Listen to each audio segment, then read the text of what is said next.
monkeypox à l'Équateur. Le monkeypox est confirmé chez les animaux. Nous vous dirons tout, oui tout à ces sujets, madame, messieurs. Voilà tout pour le titre. Avant de développer ces sujets, d'abord cette information, le président de la RDC, Félix Tshisekedi, a présidé hier à la Cité de l'Union africaine la 55e réunion du Conseil de ministres. Le garant de la nation a insisté sur la nécessité pour le gouvernement de renforcer la confiance avec le partenaire social afin de garantir la stabilité sociale socle de tout progrès national. On écoute cet extrait du compte rendu du ministre de la Communication et Médias, porte-parole du gouvernement. Le président de la République a commencé par rappeler que les pluies diluviennes qui se sont abattues à Kinshasa le 4 et 5 avril 2025 et au Congo central ont provoqué des conséquences particulièrement graves. Outre la dégradation de plusieurs infrastructures routières et d'assainissement, ces intempéries ont entraîné des inondations massives dans certains quartiers, aggravé des foyers d'érosion déjà actifs et surtout occasionné un bilan dramatique en perte de vies humaines et en destruction de biens publics et privés. Conscient de la gravité de ces événements et de la vulnérabilité croissante de nos populations face au changement climatique, le président de la République avait instruit qu'un programme d'intervention d'urgence soit mis en place afin d'atténuer les dégâts enregistrés et de sécuriser les sites à haut risque avant l'arrivée de la prochaine saison de pluie.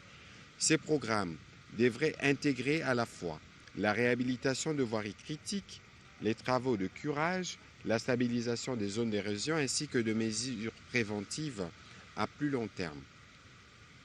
Il lui a été rapporté que conformément aux instructions données, le Trésor public a mobilisé les ressources financières nécessaires en vue de leur mise à la disposition à l'Office de voirie et drainage. Cependant, la complexité des procédures administratives, notamment l'obtention des avis de non-objection de la DGCMP, les contrôles obligatoires de l'IGF et autres formalités n'a pas permis aux entreprises adjudicataires de recevoir les premiers décassements.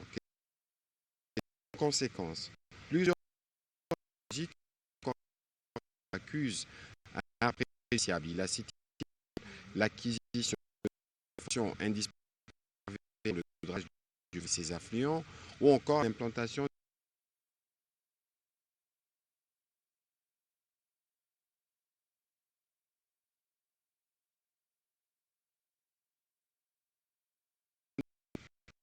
d'éléments. À la suite de ces pluies, des travaux d'envergure étaient attendus afin de prévenir la répétition des dégâts constatés, notamment sur la route de l'aéroport international de Ndjili à hauteur du quartier des Bonhommes ou encore sur la route nationale numéro 1 au niveau de Kassangoulou. Des graves perturbations de la circulation ont été enregistrées. À moins d'un mois de retour annoncé de pluie, le président de la République a évoqué l'impérieuse nécessité pour le gouvernement, à travers le ministère des Finances, de procéder avec encadrement et sans délai à la libération du sol des fonds non encore débloqués, condition sine qua non pour accélérer la cadence des chantiers ouverts, initier ceux qui demeurent en suspens.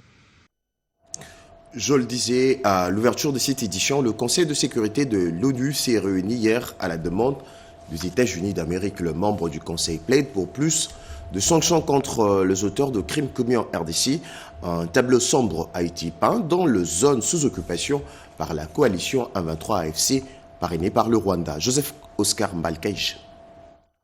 À la demande des États-Unis d'Amérique, les membres du Conseil de sécurité des Nations Unies se sont réunis en urgence pour statuer une fois de plus sur la situation sécuritaire dans l'est de la République démocratique du Congo. Un tableau sombre a été peint dans les zones sous occupation par la coalition AFC M23 avec l'appui avéré du Rwanda par les différents pays membres. La plupart des pays membres ont sollicité plus de sanctions contre les responsables du M23 AFC pour les exactions commises contre les civils dans les zones sous leur contrôle. L'une des attaques les plus odieuses est survenue à Komanda, lorsque des insurgés ont fait irruption dans une église pendant une veillée nocturne et ont ouvert le feu à l'aveugle sur les fidèles, tuant près de 40 personnes dont des femmes et des enfants. Ces faits sont d'autant plus alarmants qu'ils surviennent en parallèle à des processus de paix récemment convenus, dont les engagements ne sont purement et simplement pas honorés. L'ambassadeur de la RDC auprès des Nations Unies, Zeno Mukongo, n'est pas allé par les dos de la cuillère. On reste préoccupé, à la lumière des récents développements, par la sincérité de l'engagement du Rwanda et de leur supplétif de l'AFC M23 qui s'obstinent à fouler aux pieds leurs engagements au terme de l'accord de paix de Washington et de la déclaration des principes de Doha. Face à ces preuves, la République démocratique du Congo demande au Conseil de renforcer sans délai le régime de sanctions en y inscrivant les commandants de l'AFC M23 et les responsables rwandais, de condamner la transplantation par l'AFC M23 des populations non identifiées sur le territoire congolais. En défendant sa propre résolution 2773, le Conseil protégera les civils, rétablira la crédibilité du processus de paix et imposera enfin la reddition des comptes. De l'avis des observateurs, le Conseil de sécurité des Nations Unies est appelé à prendre à bras-le-corps la question de la détérioration de la situation sécuritaire dans l'est de la RDC pour qu'une paix durable soit imposée. Dans l'actualité également, la situation sécuritaire dans le sud Kivu a été passée au peine fin hier vendredi entre le vice-premier ministre de la Défense nationale et le chef coutumier de la chefferie de Bavira dans le territoire d'Uvira, accompagné d'une délégation le Mwami Romain Lengue plaide pour la préservation de l'intégrité territoriale. Situation sécuritaire dans la province du Sud Kivu, particulièrement dans le territoire d'Uvira, préoccupe au plus haut niveau. Ce vendredi, le vice-premier ministre, ministre de la Défense nationale et des anciens combattants, Maître Guy Kabombo Modianvita, a reçu en audience le Mwami Romain Lengue, autorité coutumière de la chefferie de Bavira, venu exposer les menaces qui pèsent sur cette région stratégique. Accompagné d'une délégation d'Altesse royale, le chef coutumier a dressé un tableau alarmant. Occupation illégale des villages, montée en puissance des groupes armés et velléités expansionnistes persistantes du Rwanda via les rebelles du M23 AFC. Une situation qui fragilise la paix, menace l'intégrité territoriale et exacerbe les tensions communautaires. Au cœur de ces échanges francs, des propositions concrètes. Le Mwami Romain Lengue a soumis des pistes de sortie de crise allant de la gestion stratégique des groupes d'autodéfense Wazalendo à la relance du développement local pour neutraliser les causes profondes de l'instabilité. Dans le cadre de notre échange, j'avais eu l'occasion de faire un bref aperçu de la chefferie de Bavira. Donc, vous allez comprendre avec moi que la sécurité à Uvira est un défi majeur. La République démocratique du Congo traverse des périodes de turbulence. Donc, c'est d'une part d'interpeller les autorités nationales qu'elles puissent nous venir en aide, surtout l'encadrement de Bazalendo. Très attentif à ces recommandations, Maître Guy Kabombo Modianvita a salué l'implication du pouvoir coutumier dans la quête de la paix. De soumettre ses propositions à une analyse approfondie avec une équipe d'experts dans le cadre des réformes en cours au sein du ministère. Le chef de l'État, Félix-Antoine Tshisekedi Tshilombo, reste pleinement engagé dans la défense de notre souveraineté. La première ministre Judith Suminwa Tuluka et tout le gouvernement sont à pied d'œuvre pour apporter des solutions concrètes à ces défis sécuritaires, a rappelé le VPM. Pour mémoire, le VPM Guy Kabombo Modianvita s'était déjà rendu à Uvira en avril dernier où il avait tenu des consultations franches avec les FRDC et le Wazalendo, une démarche qui s'inscrit dans une approche inclusive de la sécurité nationale en phase avec des réalités du terrain. En bref et en image, à Bandundouville, nous sommes dans le Kwilu. Les acteurs territoriaux de la province y sont appropriés de textes légaux régissant la gouvernance sécuritaire à la base. Objectif, renforcer l'ancrage de dispositifs de sécurité de proximité. À travers cette formation, le ministère de l'Intérieur, Sécurité, Décentralisation et Affaires coutumières ambitionne de consolider une gouvernance sécuritaire fondée sur la confiance et la proximité. 5 hectares pour relancer l'activité agricole dans le Haut-Touélé. Un projet d'autosuffisance initié par le gouverneur de province. Le go a été donné par le vice-gouverneur. Nathalie Mboula nous narre cette histoire. En exécution des instructions reçues de son titulaire, Jean Bakomi Togambu en mission, le vice-gouverneur et gouverneur intérimaire du Haut-Touélé, Christophe Daramatata, à la tête des membres du gouvernement provincial, plante-t-il à la main, trousse le manche et sonne le go. Ici, dans ce champ pilote de plus de 500 hectares, 135 de défrichés, l'air est à la plantage des cacaoyers avant les caféiers et les palmiers à huile. Nous sommes venus matérialiser la vision du chef de l'État, son Excellence Antoine Félix Tshisekedi, à qui je rends mes vibrants hommages à travers la relance agricole qu'il a lancée. Il prend la revanche des sols sur le sous-sol. Voilà la matérialisation de cette activité. Nous sommes venus faire la mise au sol du plat des cacaoyers. Nous l'avons fait. C'est pour en fait booster l'économie de notre chère province. Le chef de la chefferie Mongo Massi, où se situe ce champ pilote, Gabriel Abongoniassi, salue la volonté manifeste de Jean Bakomi Togambu de redonner pour avant d'appeler ses administrés à emboîter les pas. Monsieur le gouverneur biso son excellence Bakomi Togambu pour vision tia on kati ya province et bandi déjà kopesa ba image ya kitoko pour na monina nonzale kolongola puis population bana na bango na mbulo bakotanga lieke ba garso bazo fanda pamba ko beta carte bazo ya déjà ko sala musala pour bazo moya kubikisa famille na bango. Signalons que ces plantiles viennent d'une germo-pépinière de plusieurs hectares aménagée voici quelques mois par le gouvernement provincial et qui a dernièrement suscité l'admiration du ministre Moïndo Nzangi, aujourd'hui en charge de l'agriculture. On change carrément de chapitre. La RDC à une nouvelle étape vers une gestion durable et équitable de l'eau. C'est la politique mise en place par le ministre de Ressources hydrauliques et électricité, Chimandondo. Cette rencontre des experts permettra de mettre à jour cette politique au regard de nouveaux enjeux et de défis de ces secteurs vitaux de la vie nationale.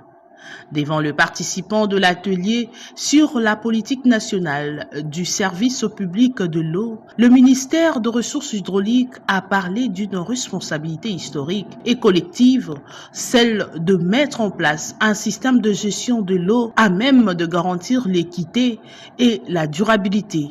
Tous les acteurs intervenants ont pris une part active à cet atelier à actualiser et valider cette politique nationale.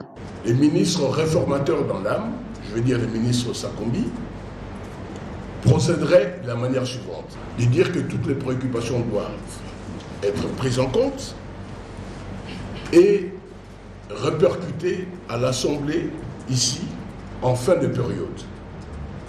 Que chaque cellule dans sa partie, qui prendrait les préoccupations qui la concernent, les verserait dans le document final. Dans une démarche globale et inclusive, l'atelier du 22 août 2025 a connu la participation de plusieurs acteurs intervenants dans les sous-secteurs de l'eau, la société civile, les organisations féminines, avec l'appui du projet RES 3 du GIZ à la satisfaction de tous. La draft du SKITé à ces jours a été techniquement validée. C'est une vision de grandeur pour pérenniser le combat face au spectre de la balkanisation de la RDC. Vision Fachi rénovée s'est dotée d'un nouveau siège à Lubumbashi, bâtiment inauguré par le président de l'Assemblée provinciale du Haut-Katanga, Cédric Kenina.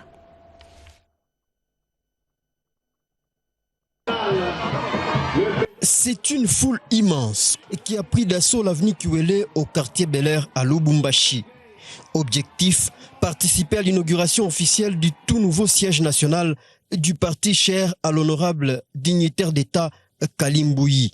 Ce vendredi 22 août 2025, ce triple événement aura marqué les esprits. Invité pour assister à cette grandiose manifestation, le président de l'Assemblée provinciale du Haut-Katanga, a bénéficié lui aussi d'un accueil chaleureux. Entouré d'une foule de militants, Michel Kaboumamba a coupé le ruban symbolique avant de procéder à une brève visite. Comme en pareille circonstance, les fondamentaux ont été rappelés. Soutien sans faille au chef de l'État Félix-Antoine Tshisekedi Tshilombo et loyauté indéfectible à la République. L'honorable Michel Kaboumamba en appelle à la vigilance de tous les fascistes en cette période où la RDC fait face à une énième agression rwandaise. Vu le président Fatou Onasema, il s'adresse à vous les fascistes. Nous devons être vigilants. La guerre n'est pas encore terminée. Nous devons rester éveillés. Pour le président des Visions Faty Rénové, cette inauguration est le signe de son engagement renouvelé à soutenir celui qu'il appelle affectueusement Faty Béton. Ce 22 août, c'est aussi l'anniversaire du président Kalimbuyi.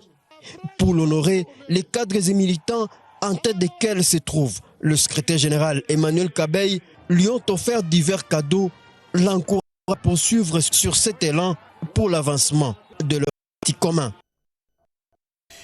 Le gouverneur intérimaire du Haut-Katanga a procédé le vendredi 23 août 2025 au lancement et à la clôture de l'atelier d'évaluation du programme de développement local à la base de 145 territoires. Le taux d'exécution est estimé à plus ou moins 80% selon le représentant du BCECO. C'est une foule immense qui a pris d'assaut au quartier Bel Air à Lubumbashi. Objectif, participer du tout nouveau siège national du parti cher à l'honorable dignitaire d'État Kalimbuyi. Ce vendredi 22 août 2025, ce triple événement aura marqué les esprits. Invité pour assister à cette grandiose manifestation, le président provincial du Haut-Katanga a bénéficié lui aussi d'un accueil chaleureux. Entouré d'une foule de militants, Michel Kaboumamba a coupé le ruban symbolique avant de procéder à une brève visite. Comme en les fondamentaux ont été rappelés. Soutien sans faille au Félix-Antoine Tshisekedi Tshilombo et loyauté indéfectible à la République. L'honorable Michel Kaboumamba en appelle à la vigilance de tous les fascistes en cette période où la RDC fait face à une énième agression rwandaise. Dans le Haut-Katanga, le programme de développement local de 145 territoires initié par le président de la République, Félix-Antoine Tshisekedi Tshilombo, enregistre un taux d'exécution estimé à 80%.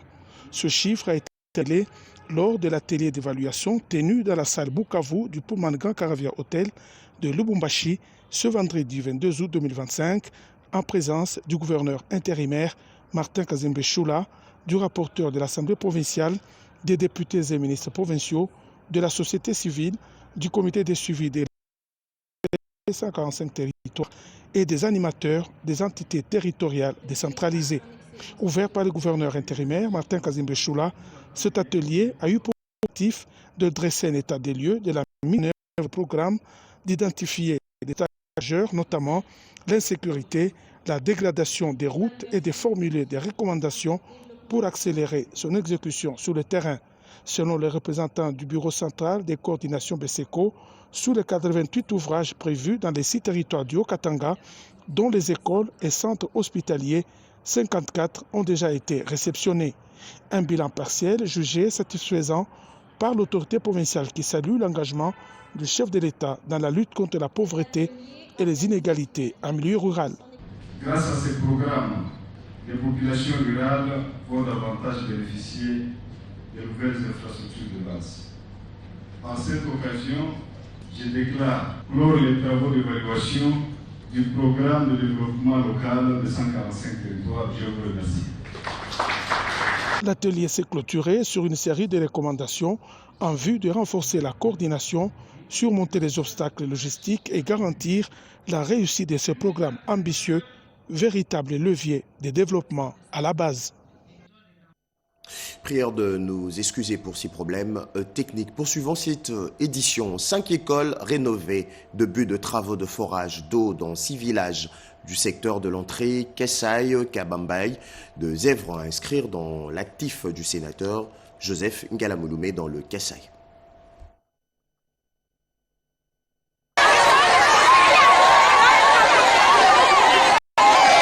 Mercredi 20 août 2025, le sénateur Joseph Ngala Mouloumi a lancé ses vacances parlementaires dans le secteur de l'Andre-Kasaï-Kabambayi dans la circonscription électorale de Chikapa Territoire. Du village Ngandamboulou à Mbao en passant par Moulamba Tchonza et Digassa, aucun village, même les plus petits, n'a pas été oublié. En ces jours mémorables, la joie et la liesse étaient palpables à travers les chants, les cris de joie et la danse. S'adressant à sa base électorale en Chiluba, la langue de leur cœur, Joseph Ngala Mouloumi déclare: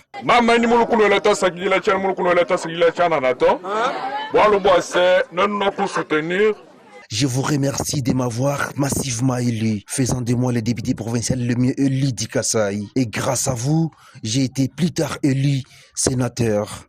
Ayant eu plus de voix aux élections sénatoriales au Kasaï, je suis ici pour palper du doigt vos souffrances, faire ce que je peux et remonter vos desiderata au niveau national.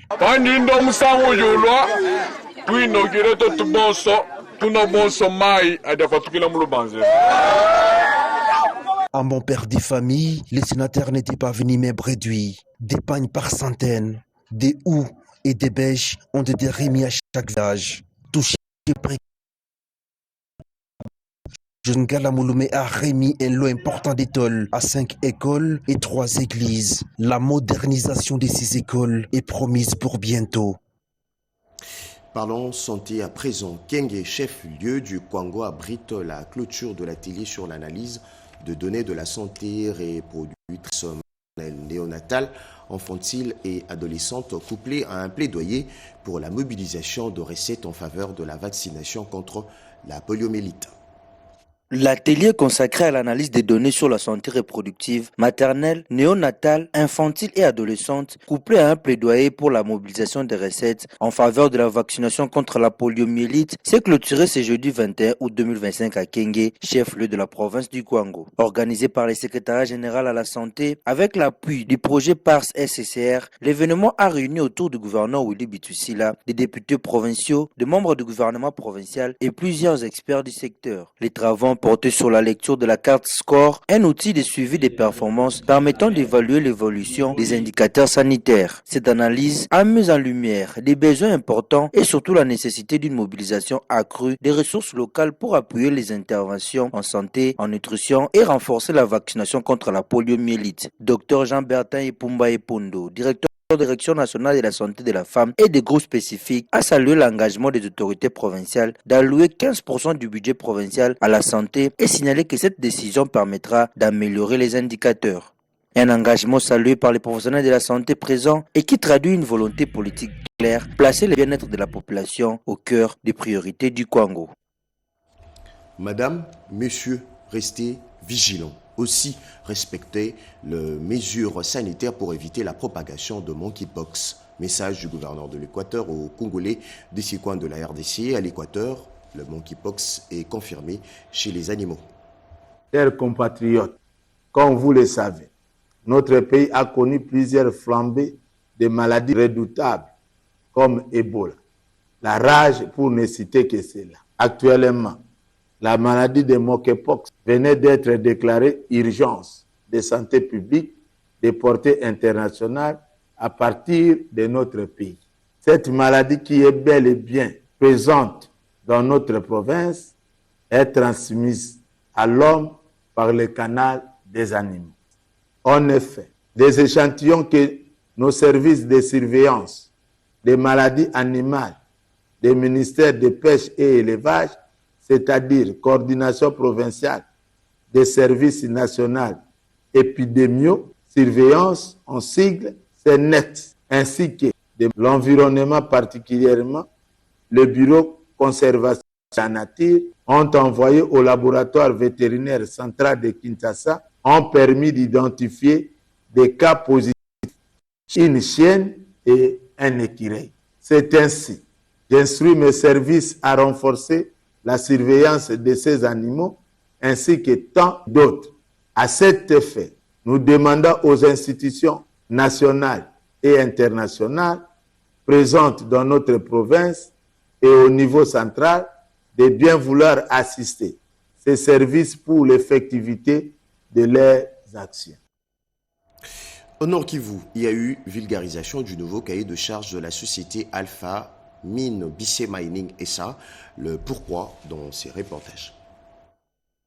Des ressortissants de Walikale se trouvant à Beni et des responsables des services étatiques déconcentrés ont pris part aux séances d'information sur les nouveaux cahiers de charges contenant des actions de développement à réaliser par la société Alpha Mine BC Mining SA au cours de la période allant de 2025 à 2029. Ces séances ont été animées à Beniville du mercredi 20 au jeudi 21 août 2025 par Auguste Mutombo, directeur exécutif de Alternative Plus, une ONG partenaire de Alpha Mine BC Mining SA. En bon enseignant, ce dernier est revenu sur les différents volets contenus dans ces cahiers de charges. C'est entre autres l'agriculture, la santé, l'éducation et infrastructure. Il s'y est de souligner que tous les projets coûteront 15 millions de dollars américains. Disons que le cahier de charges ne concerne pas tout Walikale, ne concerne qu'une partie de deux groupements, groupement Wassa et groupement Otunda.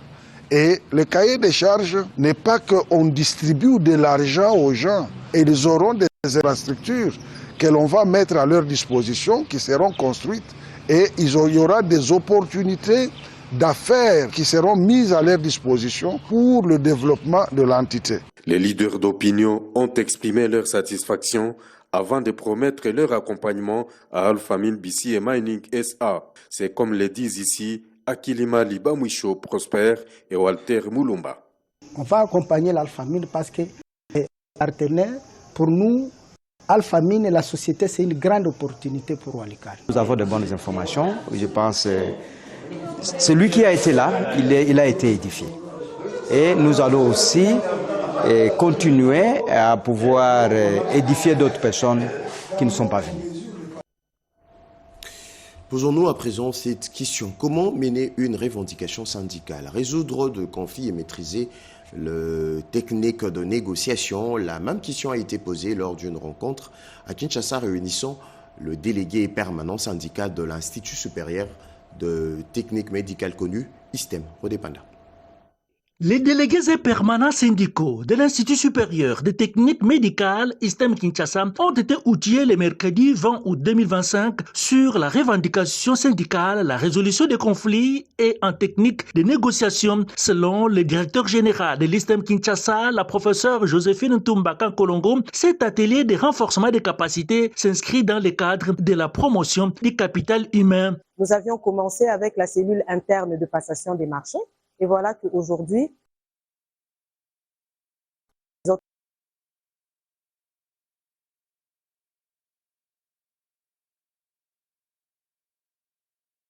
qui a demandé à tous les établissements de pouvoir organiser des renforcements de capacité de leur personnel.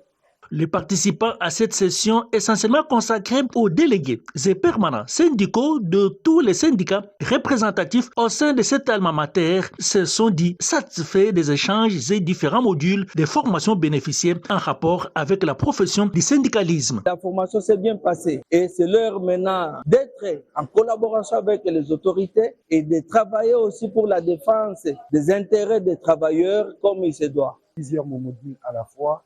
Les revendications syndicales, le fait syndicaux, c'est quoi? Quels sont les conflits individuels et collectifs? Je pense que ça nous évitera des petites choses qui étaient inutiles, que nous, on croyait utiles. Organisation, formation en passation des marchés et en syndicalisme, les comités de gestion de l'ISTEM Kinshasa, Ntumbakan Kolongo, entend poursuivre cet élan de mise à niveau du personnel de son institution corporation par corporation. Objectif visé, promouvoir l'excellence et la qualité. La détermination du président de la RDC pour désenclaver le Grand Kassa a été saluée par Jean Tshisekedi Kabasele. Ma réalisation de certains projets, barrages de Katende, ces sénateurs congolais a énuméré quelques réalisations. La province du Kassai central est transformée en chantier depuis le dernier passage du chef de l'État, Félix-Antoine Tshisekedi Tshilombo. Une détermination saluée par les sénateurs Jean Tshisekedi Kabasele au cours d'une journée d'échange avec les militants et militantes de son parti politique UDPS, ainsi que le membre de sa fondation dans les localités Benam Kangala et Katoka. L'évolution des travaux de construction de la route Kananga-Kalambambouji et la relance des travaux de reconstruction du barrage de Chute Katende, les deux promesses phares du chef de l'État ont été vulgarisées par celui surnommé affectueusement par sa base Petit Béton. Face à ces œuvres palpables, le sénateur Jean Tshisekedi Kabasele a appelé la population à soutenir la vision du président de la République pour le désenclavement total de la partie centre du pays. Dans le cadre de ses vacances parlementaires, il a également recueilli les doléances de plusieurs couches sociales venues solliciter son lobbying auprès de l'exécutif national. Les personnes vivant avec handicap ont martelé sur la mise en œuvre de leurs textes légaux par un accompagnement social. Nous lui avons demandé d'aller interpeller notre ministre des personnes vivant avec handicap, Irène Sambo, pourquoi pas d'autres membres du gouvernement. Nous avons la loi portant promotion et protection des droits des personnes vivant avec handicap qui a été promulguée par le président de la République, Félix Antoine Tshisekedi Tshilombo, en donnant la faveur, les droits aux personnes vivant avec handicap et autres personnes vulnérables pour que cette catégorie soit prise en charge par les politiques. Le sénateur Jean Tshisekedi Kabasele entend s'élancer sur toute l'étendue du village du Kassai central pour la poursuite de la vulgarisation de l'accord de paix. Et puis ces titres avant de nous quitter. Clôture à Lodja dans le Sankourou de la première session du synode provincial de l'ECC. Les évêques de cette confession religieuse et participants ont cogité pour planifier ou dynamiser la vie spirituelle et contribuer au développement socio-économique. Déclaration officielle du comité exécutif ordinaire du synode provincial de l'Église du Christ au Congo Sankourou. Nous tenons de prime abord à remercier le Seigneur notre Dieu, le maître de temps et de circonstances, pour sa protection envers nous tous.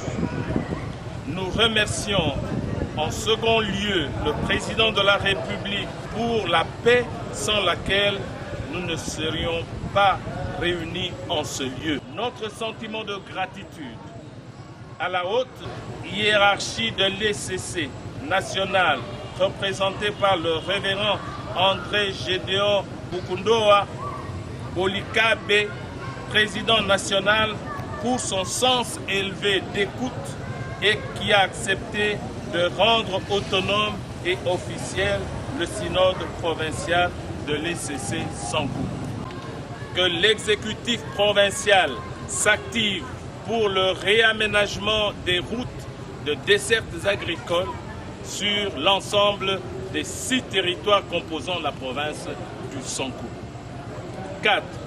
Aux autorités provinciales de faire un suivi permanent pour l'exécution sans faille du projet de construction et réhabilitation de l'aéroport national de Lodja, initié par le chef de l'État, Félix Antoine Tshisekedi Tshilombo. Madame, messieurs, voilà tout pour cette édition. C'était votre journal de la rédaction coordonné par Jean-Pierre Ndolo Demazo, réalisé par Patrick Bapuila, Ramadan Poki et Narcisse Makani, assisté de Liévin Yoba, Espérance Kajinga Kabongo, Alangalia et Nzegele Basosa à toutes et à tous.